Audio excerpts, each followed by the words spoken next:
Next என்னன்னு பார்த்தீங்கன்னா பின் பக்கத்தையும் முன் பக்கத்தையும் ஜாயின் பண்ண போகிறோம். சரிங்களா? ப்ளவுஸ் வந்து பாதி வேலை முடிஞ்சிருச்சு. எல்லாத்தையும் நம்ம வந்து தச்சாச்சு. நம்ம கட் பண்ணி வச்சிருக்க அந்த 3 பீஸையும் நம்ம வந்து தச்சாச்சு. இப்போ இது எல்லாத்தையும் நம்ம ஜாயின் பண்ணணும். இப்போ இது பேக் பார்ட்டு. இந்த பேக் பார்ட்டோட நல்ல பக்கம், பின் பக்கத்தோட நல்ல பக்கம் மேலே இருக்கிற மாதிரி வச்சுருக்கேன். இதோட பின் பக்கத்தோட நல்ல பக்கம் மேலே இருக்கிற மாதிரி வச்சுருக்கேன். இப்போ முன் பக்கம் தச்சோம் பார்த்தீங்களா? இந்த முன் பக்கம் தச்சிருக்கிறதுல இது ராங் சைடு. சரியா? இது வந்து இப்போ ராங் சைடு. இந்த ராங் சைடில் இது கொக்கி பக்கம், இது ஆம் ஹோல் பக்கம். அதை நல்லா ஞாபகம் வச்சுக்கணும். உங்களுக்கு தச்சு ப்ராக்டிஸ் ஆனது பிறகு உங்களுக்கு ஈஸியாக புரியும். இப்போ பாருங்கள், இந்த கொக்கி பக்கத்தை இங்கே வச்சுருக்கேன். இதோட ராங் சைடு இப்போ மேலே இருக்குது. இல்லைன்னா இது நல்ல பக்கம், இது நல்ல பக்கம், ரெண்டு நல்ல பக்கமும் அப்படி புரிஞ்சுக்கிறதுனா அப்படி புரிஞ்சுக்கோங்க. இப்போ இதோட கெட்ட பக்கம் மேலே இருக்குது. நம்ம தச்ச டாட் தெரியுதா? இது மேலே இருக்குது. இதுவும் நல்ல பக்கம், இதுவும் நல்ல பக்கம். இப்போ இந்த ஷோல்டர்கிட்ட இங்கே ஒன்றா வச்சுட்டேன் தூக்கி. இந்த கொக்கி பக்கம் இங்கே இருக்குது, அதாவது சென்டரில் இருக்குது. அதே மாதிரி இந்த சைடும் நம்ம வைக்கணும். இப்போ இந்த சைடும் நம்ம இங்கே தச்சு வச்சுருக்கோம் பார்த்தீங்களா? முன்பக்கம் இதை தூக்கி இங்கே வைக்கணும். இப்போ இதுவும் நல்ல பக்கம், இதுவும் நல்ல பக்கம். இப்போ நம்ம தச்சிருக்க இந்த ராங் சைடு இங்கே இருக்குது.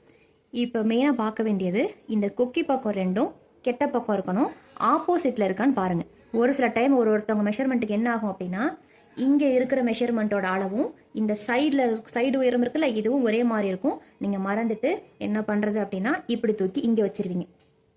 உங்களுக்கு வச்சு காட்டுறேன் பாருங்கள். ஏன்னா இது பார்க்குறதுக்கு நமக்கு கழுத்து மாதிரி இருக்கிறனால பிகினர்ஸ்க்கு சொல்கிறேன், இதை தூக்கி இப்படி வச்சுருவீங்க. அப்போ கொக்கி பக்கம் வந்து அந்த சைடு போயிடும். அதே மாதிரி தைச்சதுக்கப்புறமா நமக்கு தெரியும். அதே மாதிரி இந்த சைடில் இருக்கிறதும் இப்படி தூக்கி வச்சுட்டு தச்சிட வேண்டியது. ஸோ இப்படி வந்து மாறிடும். அதெல்லாம் கரெக்டாக நம்ம பண்ணணும். இப்போ இதை எடுத்து இந்த சைடில் இந்த ஷோல்டருக்கு வைக்கிறேன். இங்கே கொக்கி பக்கம் இப்போ சென்டரில் இருக்குது. இந்த சைடில் இருக்கிற ஃப்ரண்ட் பார்ட்டை தூக்கி அந்த பக்கம் வைக்கிறேன். அப்போது இந்த மெயினாக நீங்கள் பார்க்க வேண்டியது என்னென்னா, இந்த கொக்கி பக்கம் ரெண்டும் சென்டரில் இருக்கான்னு மட்டும் பாருங்கள். அடுத்தது இந்த கப் சைஸ் ரெண்டும் ராங் சைடில் இருக்கணும். ராங் சைடு மேலே நம்மளை பார்த்து இருக்கணும். இப்போ நம்ம ஷோல்டர் வந்து ஜாயின் பண்ண போகிறோம். இது ரெண்டையும் இப்படி வச்சுட்டு இந்த ஷோல்டருக்கு பார்த்தீங்களா, இது ரெண்டையும் இந்த கழுத்து பக்கத்தில் கரெக்டாக வச்சுக்கணும். இதுதான் வந்து இது கழுத்து பக்கம். இதை கரெக்டாக இப்படி வச்சுக்கணும். கரெக்டாக வச்சு பார்த்தோம் அப்படின்னா நமக்கு பேக் பார்ட்டை விட ஃப்ரண்ட் பார்ட் வந்து ஆம் ஹோல் சைடு வந்து ஒரு 1/4 இன்ச்சுக்கு கம்மியாக எக்ஸ்ட்ரா இருக்கும். இது வந்து கிராஸ் பீஸ் போட்டால் தான் வரும். நேர் கட்டிங்க்கு மேக்ஸிமம் வராது. கிராஸ் கட்டிங்கில் தான் இந்த மிஸ்டேக் வந்து வரும்.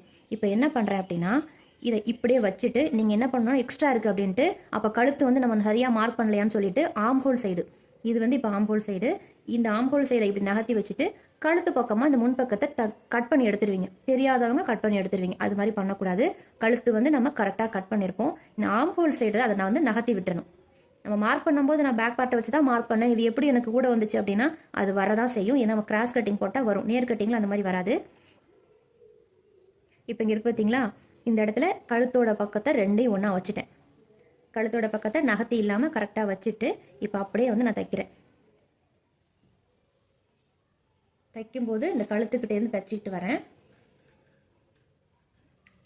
கழுத்துக்கிட்ட தைக்கும்போது நம்ம இந்த 1/2 இன்ச்சு இந்த ஷோல்டர் ஜாயினுக்கு கோடு போட்டிருக்கோம் பார்த்தீங்களா, இந்த கோட்டில் தான் தைச்சிட்டு வரணும். இங்கே வந்து டபுள் ஸ்டிச் போடணும்னு அவசியம் இல்லை. ஏன்னா இதில் வந்து 2 தையல் போடணும். ஷோல்டர் ஜாயினிங்கில் 2 தையல் போடணும். இதை இப்படி தைச்சிட்டு அப்படியே இதை திருப்பி அந்த தையலுக்கு மேலேயே இன்னொரு தையல். ஏன்னா இது ஷோல்டர்கிட்டலாம் பிரிஞ்சு வந்துடும். அதுக்காக 2 தையல் கம்பல்சரி 2 தையல் வந்து போட்டுக்கணும். இப்போ இந்த எக்ஸ்ட்ரா நூலை வந்து நம்ம கட் பண்ணிடலாம். அதே மாதிரி இந்த சைடும் இந்த கழுத்துக்கிட்ட கரெக்டாக வச்சுக்கணும். இது வந்து இங்கே தான் இருக்குது கழுத்து. இதுதான் வந்து கொக்கி பக்கம். கழுத்து வந்து இங்கே இருக்குது. நீங்கள் மறந்துட்டு நகர்த்திடாதீங்க. கழுத்துக்கிட்ட கரெக்டாக வச்சு தைக்க ஆரம்பிக்கணும். கழுத்து வந்து முன்ன பின்ன இருந்துச்சுன்னா அப்புறம் தைக்கும்போது நமக்கு மெஷர்மெண்ட் வந்து மாறி போயிடும்.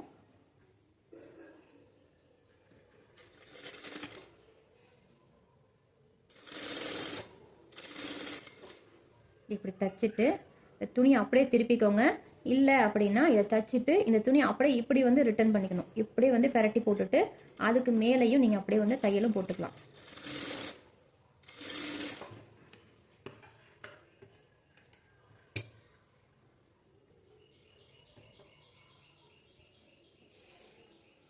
இப்போ 2 ஷோல்டரையும் காட்டுறேன் பாருங்கள்.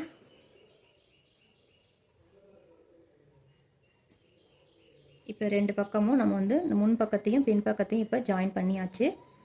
உங்களுக்கு தெரியுதா? நீங்கள் இந்த இடத்துல மட்டும் பார்த்தா போதும். இங்கெல்லாம் நீங்கள் வந்து எதையும் பிடிச்சி அட்ஜஸ்ட் பண்ண தேவையில்லை. ஏன்னா பேக் சைடை விட முன்பக்கம் வந்து நம்ம எக்ஸ்ட்ரா குழிவு கட் பண்ணியிருப்போம். இல்லை வந்து முன்குழிவு வந்து முன்பக்கம் வந்து கழுத்தில் வந்து டெப்த் எடுத்துருக்கலாம். இல்லை பேக் சைடு அகலமாக்கிருக்கலாம். அந்த மாதிரி நிறைய விஷயம் இருக்குது. அதனால் இங்கே போட்டு நீங்கள் அட்ஜஸ்ட் பண்ணாதீங்க. இது ஒன்றா வழியேன்னு அட்ஜஸ்ட் பண்ணாமல் இந்த ஷோல்டர்கிட்ட கரெக்டாக வச்சுக்கணும். இந்த 2 சைடு இப்போ ஷோல்டர் கரெக்டாக இருக்குது. இது இப்படி திருப்பி பார்த்தீங்கன்னா உங்களுக்கு தெரியுதா? இந்த ஆம்போல் சைடு வந்து ஒரு 1/4 இன்ச்சு வந்து எக்ஸ்ட்ரா இருக்குது. இந்த 1/4 இன்ச்சை தச்சத்துக்கு அப்புறம் தான் பண்ணணும், தைக்கிறதுக்கு முன்னாடி பண்ணக்கூடாது. லைட்டாக அந்த எக்ஸ்ட்ரா இருக்குது பார்த்தீங்களா? அது ரொம்ப தூரம்லாம் எக்ஸ்ட்ரா இருக்காது. இங்கேருந்து இந்த இவ்வளோ தூரம் மட்டும்தான் இருக்கும். அந்த பீஸை பாருங்க, நான் அப்படியே கட் பண்ணி எடுத்துட்டேன். ஸோ இந்த மாதிரி இருந்துச்சுன்னா கட் பண்ணி எடுத்துருங்க. இப்போ பாருங்கள், கழுத்தும் ஆம்போல் சைடும் கரெக்டாக நமக்கு ஈவனாக வந்திருக்கும்.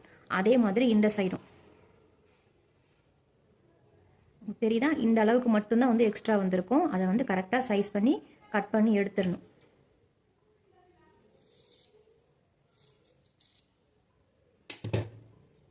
இப்போ இந்த சைடும் நம்ம தச்சாச்சு.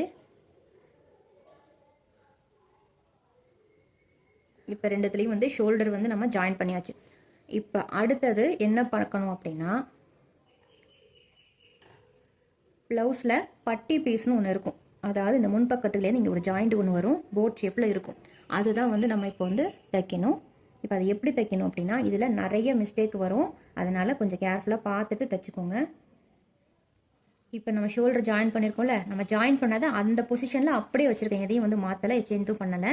அப்படியே வச்சுட்டு இந்த கழுத்து பார்த்தீங்களா? கழுத்து வந்து பின்பக்கம் நீங்கள் பார்க்க வேண்டாம், முன்பக்கத்தோட கழுத்து வந்து கரெக்டாக அந்த மாதிரி ஷேப்பாக இருக்கான்னு பார்த்துக்கோங்க.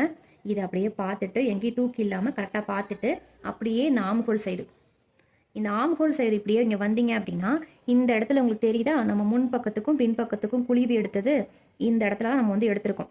இப்போ இதுக்கப்புறம் கரெக்டாக இருப்பாருங்க. இப்போ இதுக்கப்புறம் நமக்கு கரெக்டாக இருக்கும். அதே மாதிரி இந்த குழிவு இந்த எல் ஷேப்பில் மட்டும்தான் வந்து நமக்கு இந்த வந்து 1/2 இன்ச்சு 1/4 இன்ச்சு எவ்வளோ எடுத்திருக்கீங்களோ அது வந்து உள்ளே போகும். ஏன்னா தச்சதுக்கு அப்புறம் தான் நமக்கு நல்ல டிஃப்ரென்ஸ் தெரியும். இப்போ அடுத்த கேள்வி, ஏன் முன்பக்கத்துக்கும் பின்பக்கத்தோட துணி வந்து அதிகமாக இருக்குது அப்படின்னா, நம்ம முன்பக்கத்தில் இந்த இடத்துல வந்து ஒரு தையல் போட்டிருக்கோம், ஆம்போலில் ஒரு டாட் பிடிச்சிருக்கோம். இங்கே பின்பக்கம் வந்து பிடிச்சிருக்க மாட்டோம். அதனால தான் நான் வந்து ஆம்ஹோல் ரவுண்டு வந்து எக்ஸ்ட்ரா இருந்துச்சு, ஒரு 1/2 இன்ச்சு எக்ஸ்ட்ரா இருந்தாலும் நமக்கு அது பெருசு தேவையில்லை அப்படின்ட்டு விட சொன்னேன். 1 இன்ச்சு இருந்துச்சுன்னா கம்பல்சரி அது என்ன மிஸ்டேக்குன்னு பார்க்கணும். 1/4 இன்ச்சு 1/2 இன்ச்சு இருந்துச்சுன்னா நமக்கு அது பெருசு கிடையாது. இப்போ இதே மாதிரி வச்சுக்கணும். எங்கேயும் வந்து சுருக்கோலாம் எதுவும் இருக்கக்கூடாது. நீங்கள் இதை பிடிச்சி இப்படி இழுத்து இப்படி வைக்கிறது, இல்லை கை கழுத்து தூக்கி அப்படி வைக்கிறதுலாம் வைக்காமல் கரெக்டாக இப்படி வந்து வச்சுக்கணும். நம்ம எந்த அளவுக்கு வந்து கரெக்டாக தைக்கிறோமோ அப்போ தான் வந்து ஃபினிஷிங்கும் நல்லாயிருக்கும். ஸோ இது இப்படியே வச்சுட்டு இந்த அளவுக்கு தான் நம்ம குழிவு கட் பண்ணியிருப்போம், அதை அப்படியே வந்து எடுத்துக்கிறேன். இப்போ கரெக்டாக அந்த சைடில் இந்த ஆம்போல் கிட்டலாம் கரெக்டாக வந்து வச்சுக்கணும். இப்போ என்ன பண்ணுறேன்னா, இப்போ இது பேக் பார்ட்டு, இது ஃப்ரண்ட்டு. இப்போ ஃப்ரண்ட்டில் இந்த இடத்துல ஒரு 1/4 இன்ச்சு ஒரு மார்க் பண்ணுறேன். இது வந்து ஃப்ரண்ட்டில் 1/4 இன்ச்சு மார்க் பண்ணியிருக்கேன். இந்த மார்க் பண்ணது எவ்வளோ இருக்குது அப்படின்ட்டு உங்களுக்கு காட்டுறேன் பாருங்கள். மார்க் பண்ணும்போது இதையும் வச்சுக்கணும். இந்த முன்பக்கத்தை தூக்கி இந்த கடைசியில் இழுக்கக்கூடாது. இது எப்படி இருக்கோ அப்படியே அதை பிளேஸ் பண்ணிவிட்டு இந்த 1/4 இன்ச்சையும் சேர்த்துக்கணும். இந்த 1/4 இன்ச்சு இந்த துணி, இந்த முன்பக்கத்தோட துணி எனக்கு இப்போ இங்கே தான் இருக்குது, இங்கே இருக்குது இந்த முன்பக்கத்தோட துணி. இப்போ இதுக்கு நேராக இப்படி வச்சுட்டு நான் வந்து காட்டுறேன் பாருங்கள். இப்போ எவ்வளோ இருக்குது அப்படின்னா எனக்கு 3.5 இன்ச்சு வருது. சரியா? இப்போ எனக்கு 3 இந்த லாஸ்ட் வரைக்கும் பார்க்கும்போது 3.5 இன்ச்சு நமக்கு வருது. இப்போ இந்த இடத்துல இதுதான் வந்து நம்மளோட மார்பு சுற்றளவு இருந்த இடம். இந்த இடத்துல பார்த்தீங்கன்னா எனக்கு 2.25 3 இன்ச்சுன்னு வச்சுக்கோங்களேன். 3 இன்ச்சு வருது. இந்த மார்க்கு இங்கே இருக்குது. இப்போ இங்கேருந்து வச்சோம்னா 3 இன்ச்சு வருது. சரியா? இதுதான் வந்து நமக்கு கரெக்டான பட்டி மெஷர்மெண்ட். நிறைய பேருக்கு வர மிஸ்டேக்கு இந்த பட்டியில் வர பிரச்சனை. எனக்கு பட்டி சரியாக வரல, பட்டி வந்து தப்பாக வருது, மேலே கீழே வருது, சைடு ஜாயின் பண்ணதுக்கு ப்ளவுஸை ஃபினிஷ் பண்ணி முடித்த பிறகு அப் அண்ட் டவுன் வருது, இந்த மாதிரி மிஸ்டேக்லாம் வந்து வரும். அதெல்லாம் வந்து நம்ம இப்போ நீங்கள் ஸ்டார்டிங் கற்றுக்கிற போது எந்த மிஸ்டேக்குமே இல்லாமல் கரெக்டாக கற்றுக்கோங்க. இந்த இடத்துல தப்பு பண்ணால் இந்த இடத்துல இந்த மிஸ்டேக் வரும்னு தெரிஞ்சு நீங்கள் தைக்க ஆரம்பிச்சிங்க அப்படின்னா உங்களுக்கு ப்ளவுஸில் எந்த மிஸ்டேக்கும் வராது. நீங்கள் 2 பேருக்கு சொல்லிக் கொடுக்குற மாதிரி நீங்கள் உங்களோட நாலேஜை நீங்கள் வந்து வளர்த்துக்கணும். எனக்கு தெரிஞ்ச அளவுக்கு உங்களுக்கு எல்லாமே நான் வந்து சொல்லி கொடுத்துருவேன். இப்போ பட்டியோட அளவு வந்து இப்படி தான் எடுக்கணும். யாருக்கா இருந்தாலும் சரி, எவ்வளோ மெஷர்மெண்ட்டு அர்ஜென்ட்டு ப்ளவுஸு, ஆல்ரெடி நான் பேட்டர்ன் வந்து இந்த பேப்பர் கட்டிங்கில் போட்டு வச்சுருக்கேன் அப்படின்னு எதுவாக இருந்தாலும் சரி, இந்த மாதிரி தான் மெஷர்மெண்ட்டு எடுக்கணும். நீங்கள் ஆல்ரெடி வச்சுருக்கிறத தூக்கி அப்படியே நீங்கள் கட் பண்ணிங்கன்னா கண்டிப்பாக ஏதாவது சேஞ்ச் வந்து வரதா செய்யும்.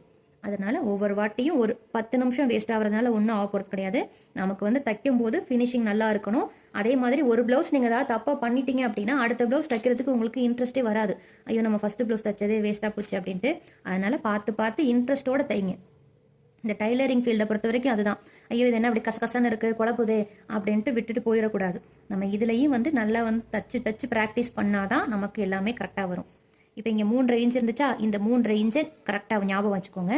இந்த சைடு கொக்கி பக்கம், இந்த கொக்கி பக்கம் எவ்வளோ இருந்தாலும் நமக்கு ப்ராப்ளம் இல்லை. இப்போ இங்கே கொக்கி பக்கம் பாருங்கள், இந்த கொக்கி பக்கம் வந்து இந்த இடத்துல வர்றது, இங்கே இருக்கிறது, இதெல்லாம் வந்து நமக்கு நகர்த்துறதெல்லாம் நமக்கு வேலை இல்லை.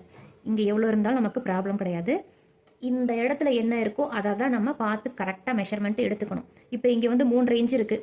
இப்போ நீங்கள் இந்த இடத்துல 2.5 இன்ச் வச்சாலும் ஒன்றும் உங்களுக்கு ப்ராப்ளம் கிடையாது. 3 இன்ச் வச்சாலும் ஒன்றும் கிடையாது. இங்கே வச்சிருக்க அதே 3.5 இன்ச்சு இங்கே வைக்கலாம். ஒரே ஒரு விஷயம் என்னென்னா, இங்கே 3.5 இன்ச் வச்சுருக்கீங்க அப்படின்னா இங்கே 3.5 வரலாம். சரிங்களா? அதுக்கு மேலே போகக்கூடாது. இங்கே 3.5 வச்சிருக்கும் போது இங்கே 4, 4.5 அப்படின்லாம் போகக்கூடாது. யாருக்கும் அந்த மாதிரி வராது. இருந்தாலும் உங்களுக்கு சொல்கிறேன், ஏன்னா டவுட்டு வந்து வர்றது சகஜம் தான். அதனால் நான் முன்னாடியே வந்து சொல்லிக்கிறேன். இப்போ இப்படி தான் வந்து இருக்கும். இந்த 3.5 இன்ச்சை ஞாபகம் வச்சுக்கோங்க. இதுதான் வந்து பட்டியோட அளவு. இப்போ பட்டிக்கு வந்து நான் தனியாக ஒரு கிளாஸில் வந்து வீடியோவில் சொல்கிறேன். ஏன்னா எல்லாத்தையும் சொன்னோம்னா உங்களுக்கு குழப்பம். இப்போ வந்து ஷோல்டர் வந்து ஃப்ரண்ட்டுக்கும் பேக்குக்கும் ஷோல்டர் வந்து ஜாயின் பண்ணியாச்சு.